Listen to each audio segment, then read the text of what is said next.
আমি খবরটা শুনলাম, প্লাস আমার বাড়ি কালিয়াচক মোথাবাড়ি এলাকায় পড়ে। আমার খবর যা পেলাম ওটা তৃণমূল বা বিজেপি এগুলো সব রং মাখানোর চেষ্টা করছে।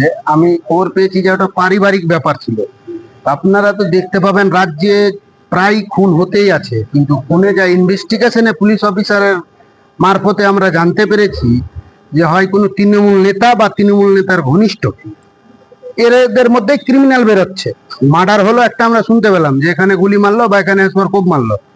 তো পরবর্তীতে আমরা যখন ইনভেস্টিগেশনে শুনতে পেলাম, তো বেশিরভাগ খুনটাই 100-তে 99 খুনটাই শুধু তৃণমূল নেতা আর এত তৃণমূল নেতার কোনো ঘনিষ্ঠ বেরোচ্ছে। আপনারা এগুলো খবর দেখতে পাবেন। কিন্তু এই যে বিজেপির ঘাড়ে একটা শান্তিপ্রিয় দল যারা এখন অব্দি ক্ষমতায় আসেনি, তাদের ঘাড়ে দোষ চাপিয়ে যেন কোনোভাবে যে ক্রিমিনাল কাজ করেছে সে বিজেপির কোনোদিনও হতে পারে না। প্লাস ক্রিমিনাল যার একমাত্র পরিচয় ও শুধু ক্রিমিনাল, ও কোনো দলের হতে পারে না। আর আমাদের রাজ্যে পশ্চিমবঙ্গে মুখ্যমন্ত্রী 15 সাল থেকে আছে, 15 সাল থেকে যতটা খুন মার্ডার বেড়েছে দেখবেন আপনারা লক্ষ্য করে, বেশিরভাগই তৃণমূলের নেতা এত ঘনিষ্ঠ।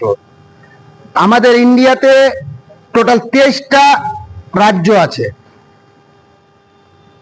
তার মধ্যে দেখবেন বেশিরভাগটাই বিজেপি শাসিত অঞ্চল রাজ্য। তার মধ্যে পশ্চিম বাংলায় বেশি কেন খুন হচ্ছে? তাহলে পশ্চিম বাংলায় আমাদের মুখ্যমন্ত্রী আছে টিএমসি দল, এর তো শুধু কাজই হচ্ছে ক্রিমিনাল তৈরি করা। তো এগুলো বিজেপি শান্তিপ্রিয় দল, এর গায়ে দোষ দিয়ে যেন ক্রিমিনাল কোনোভাবে না বাঁচতে পারে। যে ক্রিমিনাল আছে ওর একমাত্র পরিচয় ক্রিমিনাল, ওকে এবার বাঁচানোর জন্য যে সব দল সাহায্য করছে, আমি পুলিশকে বলবো যে আপনি আপনার সিস্টেম এন্ড ল ফলো করে ক্রিমিনালকে এমার্জেন্সি ইমিডিয়েটলি অ্যারেস্ট করা হোক এবং উপযুক্ত সেকশনে ওর ব্যবস্থা করা হোক।